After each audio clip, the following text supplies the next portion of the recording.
नमस्कार. चला तर आज आपण बघणार आहोत अतिशय सोपे, झटपट आणि अजिबात बेसन भाजताना तुमचा हात दुखून येणार नाही एवढ्या सगळ्या टिप्ससहित तुमच्यासोबत मी अतिशय वेगळी अशी पद्धत बेसन भाजण्याची शेअर करणार आहे की ज्यामुळे तुमचे रवा बेसनाचे हे जे लाडू आहेत एकदम छान सॉफ्ट, दाणेदार आणि पेढ्यासारखे मऊसूत तयार होतात.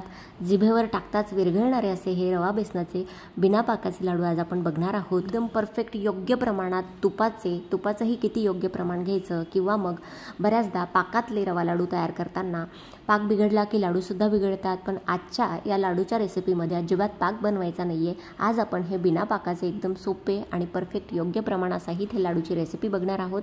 अतिशय सोपी आणि झटपट अशी भरपूर साऱ्या टिप्ससहित तुमच्यासोबत ही रेसिपी आज मी शेअर करणार आहे. चला तर मग पटकन व्हिडिओला सुरुवात करूया.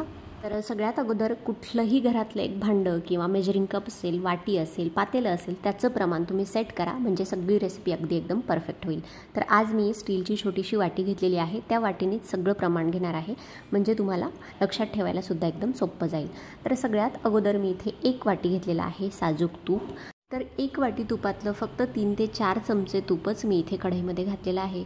तूप व्यवस्थितपणे छान गरम झालं, बघू शकता एकदम रवा असा फसफसून आला पाहिजे तरच त्याच्यामध्ये कच्च्या किंवा न तापलेल्या तुपामध्ये अजिबात रवा घालायचा नाही.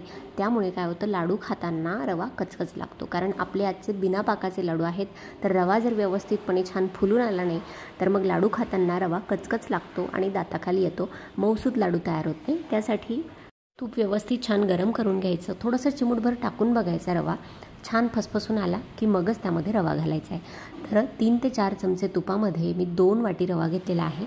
जी वाटी किंवा कप तुम्ही सगळी मापं घेण्यासाठी करणार असाल त्याचाच वापर करा. त्यानंतर आपण अगदी 13 ते 14 मिनटं म्हणजे जवळपास 15 मिनटांपर्यंत आपण हा रवा अगदी घरभर याचा सुगंध पसरतो, लगेचच कळतं आपल्याला की रवा व्यवस्थित भाजून तयार आहे. मंद गॅसवरती रवा आपल्याला छान बदामी रंग येईपर्यंत भाजून घ्यायचा आहे. रवा भाजताना अजिबात घाई करायची नाही कारण मग रवा जर व्यवस्थितपणे भाजला नाही तरीसुद्धा लाडू कचकच लागतात आणि मग थोडेसे पिठाळ लागू शकतात. त्यामुळे काय करायचं, रवा व्यवस्थितपणे छान बदामी रंग येईपर्यंत मस्त आपल्याला इथे भाजून घ्यायचा आहे.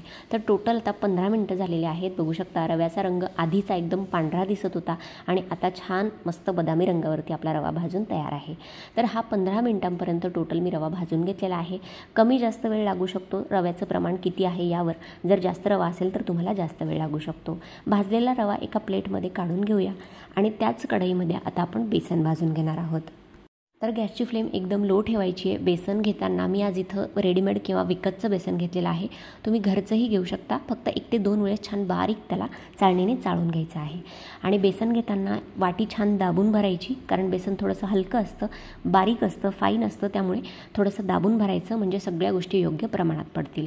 जर हलक्या हाताने भरलं तर मग बेसनाचं प्रमाण लाडूमध्ये कमी होण्याची शक्यता असते. त्यामुळे थोडंसं दाबून भरायचं. आणि बेसन भाजताना सुरुवातीला अजिबात त्याच्यामध्ये तूप मी घातलेलं नाही आहे, ही गोष्ट तुमच्या लक्षात आलेली असेल. बेसन भाजताना कधीही अगोदर तूप घालायचं नाही कारण मग तूप घातलं की बेसन आधीच खूप जास्त बारीक आणि एकदम फाईन त्याची पावडर असल्यामुळे काय होतं, चिकट होतं, बेसन व्यवस्थितपणे भाजलं जात नाही. बऱ्याचदा ते थोडंसं पिठाळ राहतं, लाडूमध्ये थोडंसं कच्चं पीठ असल्यासारखं वाटतं. त्यामुळे बेसन आपल्याला तूप न घालताच अशा पद्धतीने कोरडंच भाजून घ्यायचं आहे. त्यामुळे काय होतं, बेसनाचा प्रत्येक कण आणि कण व्यवस्थितपणे छान रोस्ट होतो, भाजला जातो. तूप घातल्यामुळे तो व्यवस्थितपणे भाजला जात नाही. तर कोरडंच बेसन तुम्हाला 12 ते 15 मिनटांपर्यंत, मी टोटल 15 मिनटांपर्यंत बेसन इथे मंद गॅसवरती भाजून घेतलेलं आहे. अजिबात हात दुखून येत नाही कारण बेसन कोरडं आहे, हलकं असल्यामुळे व्यवस्थितपणे फक्त चमच्याने त्याला सतत हलवत तुम्हाला अशा पद्धतीने भाजून घ्यायचं आहे. जर तूप घातलं तर बेसन अजिबात हलत नाही, घट्ट होतो त्याचा गोळा आणि मग ते बेसन भाजताना खूप जास्त हात दुखून येतात. तर ही पद्धत नक्की वापरून बघा. तर टोटल आता 15 मिनटं इथे झालेली आहेत. बघू शकता अगोदरचं बेसन एकदम पिवळसर होतं आणि आता छान त्याला बदामी गुलाबीसर असा रंग आलेला आहे. त्यानंतर 15 मिनटं टोटल बेसन भाजल्यानंतर काय करायचं आहे, जे आपण 1 वाटी तूप घेतलेलं होतं त्यामधलं 3 ते 4 चमचे तूप मी या बेसनामध्ये घातलेलं आहे. तुपाचं प्रमाण बेसन लाडूमध्ये किंवा रवा बेसनाच्या लाडूमध्ये खूप जास्त, जे लाडू बिना पाकाचे आहे त्यामध्ये खूप जास्त महत्त्वाचं असतं. कारण जर थोडंही तूप जास्त झालं तर मग लाडू लाडू एकमेकावर ठेवले की मग ते बसके होतात, आकार धरत नाही, लाडू रेलतात आणि दाणेदार होत नाही, टाळ्याला चिकटतात. तर तसे लाडू तयार होऊ नये म्हणून अगदी योग्य प्रमाणात तुमच्यासोबत मी किती तूप घ्यायचं ते सुद्धा या व्हिडिओमध्ये शेअर केलेलं आहे. तर अजून तूप घातल्यानंतर 3 ते 4 मिनटं म्हणजे जवळपास 20 मिनटं हे मी बेसन इथे भाजून घेतलेलं आहे. तूप घातल्यानंतर अजून 5 मिनटं तुम्हाला बेसन परतून घ्यायचं आहे. छान ओलसर आपलं बेसन इथे तयार झालं की याच्यामध्ये अगदी 2 चमचे थंडगार असं फ्रीजमधलं दूध घालायचं आहे. तर दूध कशासाठी घालायचं आहे? बेसन असल्यामुळे बऱ्याचदा बेसनाचे लाडू टाळ्याला चिकटतात, दाणेदार होत नाही, त्यासाठी याच्यामध्ये थंड दूध घालायचं आहे. 2च चमचे घालायचे. 2 चमचे दुधाऐवजी तुम्ही 2 चमचे पाणीसुद्धा वापरू शकता. दूध घातल्यामुळे काय होतं, एकदम छान ह्या भाजलेल्या बेसनाचे दाणे तयार होतात आणि मस्त बेसन फुलून येतं आणि अजिबात त्या बेसनाचे जे लाडू तयार होतात ते टाळ्याला चिकटत नाही, दाणेदार तयार होतात. त्यानंतर अजून आपण दूध घातल्यानंतर बेसन परतून घेतल्यानंतर लगेचच त्याच्यामध्ये घातलेला आहे भाजलेला रवा, जो आपण अगोदरच भाजून प्लेटमध्ये काढून ठेवलेला होता. तो रवा बेसनामध्ये आता इथे मिक्स करायचा आहे. व्यवस्थितपणे 2 मिनिटासाठी आपण आता याला मिक्स करून घेणार आहोत. रवा आणि बेसन छान एकजीव झालं पाहिजे म्हणजे त्याचे लाडू खायला खूप जास्त अप्रतिम लागतात. गॅसची फ्लेम आता बंद करून घेतली तरीही चालेल, काहीच हरकत नाही. याच्या पुढे आपल्याला याला खूप जास्त भाजायचं नाही आहे. आता सगळ्यात शेवटी अजून 1 ते 2 चमचा तूप मी याच्यामध्ये घालते. योग्य प्रमाणात फक्त 1 वाटी म्हणजे खरं तर पाऊण वाटीच तूप इथे लागतं. अजून 1-2 चमचे तूप इथे असंच शिल्लक आहे, बघू शकता वाटीमध्ये.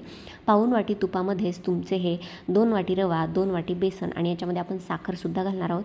तर 4 वाटी जे आपण प्रमाण घेतलेलं होतं म्हणजे 2 वाटी रवा आणि 2 वाटी बेसन, त्याचे लाडू मस्त पाऊण वाटी तुपातच तयार होतात. अजिबात जास्त तूप घालण्याची गरज नाही आहे. गॅसची फ्लेम बंद केलेली आहे. रवा आणि बेसनाचं मिश्रण अजूनही गरमच आहे, कढई भरपूर गरम आहे. तेव्हाच तुम्हाला याच्यामध्ये 2 वाटी ॲड करायची आहे पिठी साखर. तर आज आपण बिना पाकाचे हे रवा लाडू तयार केलेले आहे. तर पाक बनवायचं अजिबात टेन्शन नाही आहे. व्यवस्थितपणे ही पिठी साखर तुम्हाला रवा आणि बेसनामध्ये भाजलेल्या मिक्स करून घ्यायची आहे.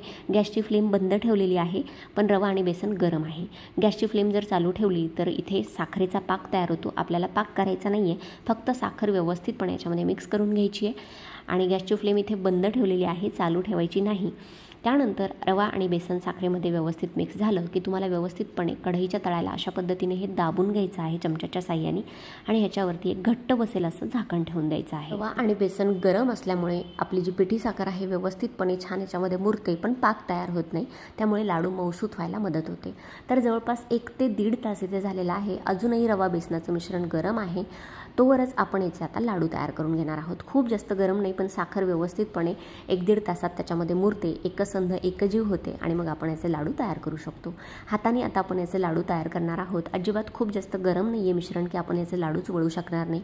लाडू आरामात वळू शकतो. मिश्रण खूप जास्त गरम नाही आहे, कोमट आहे, तोवरच आपण याचे लाडू तयार करणार आहोत. लाडू एकसारख्या आकाराचे तयार होण्यासाठी मी इथे छोटासा एक मेजरिंग कप घेतलेला आहे. छोटीशी वाटीसुद्धा घेऊ शकता, त्यामुळे सगळे लाडू एकसारख्या आकारात तयार होतील. यातलं थोडंसं मिश्रण घेऊन मस्त आपला गोल गरगरीत असा हा बिना पाकाचा रवा लाडू इथे तयार आहे. बघू शकता हातामध्ये गोळवून घ्यायचं म्हणजे मस्त एक छान तुपाची त्याला चकाकी येते आणि मस्त गोल गरगरीत आपला हा लाडू इथे असा तयार झालेला आहे. तर एकदम कमी मेहनतीत आणि बेसन भाजण्याची वेगळी पद्धतसुद्धा शेअर केलेली आहे, त्यामुळे एकदम सोपे करायला असे हे लाडू आहेत. लाडूच्या वरती एक पिस्ताचा कापसुद्धा लावलेला आहे. तुम्ही हवं असल्यास बदामाचे काप किंवा एखादा काजूसुद्धा याच्यावरती लावू शकता. हवे असलेले ड्रायफ्रूट्स याच्यावरती गार्निशिंगसाठी किंवा सजावटीसाठी लावू शकता. दुसराही लाडू त्याच पद्धतीने आपण अशा पद्धतीने बांधून घेतलेला आहे. तर हे अतिशय करायला सोपे असे बिना पाकाचे रवा बेसनाचे लाडू मी सुद्धा गौरी गणपतीच्या फराळासाठी नक्की करून बघा. एकदम सोपी आणि परफेक्ट प्रमाणासहित रेसिपी शेअर केलेली आहे. भरपूर टिप्ससुद्धा तुमच्यासोबत शेअर केलेले आहे. बघू शकता एक लाडू तोडून दाखवते. एकदम पेढ्याप्रमाणे याचं टेक्स्चर आलेलं आहे. अजिबात याचा भुगा झालेला नाही आहे. एकदम मऊसूत जिभेवर विरघळणारा हा रवा बेसनाचा बिना पाकाचा लाडू तयार आहे. तर अशा पद्धतीने एकदा ही रेसिपी नक्की करून बघा आणि व्हिडिओ जर मनापासून आवडला असेल तर मनापासून व्हिडिओला एक लाईक करा, शेअर करा. असेच भरपूर व्हिडिओज आपल्या चॅनलवरती बघण्यासाठी चविष्ट महाराष्ट्र आपल्या मराठी यूट्यूब चॅनलला सबस्क्राईब करायला सुद्धा विसरू नका. चला भेटूया अशाच एखाद्या नवीन व्हिडिओसोबत किंवा एखाद्या हटके रेसिपीसोबत. तोपर्यंत धन्यवाद. Thanks for watching. Take care. Bye bye.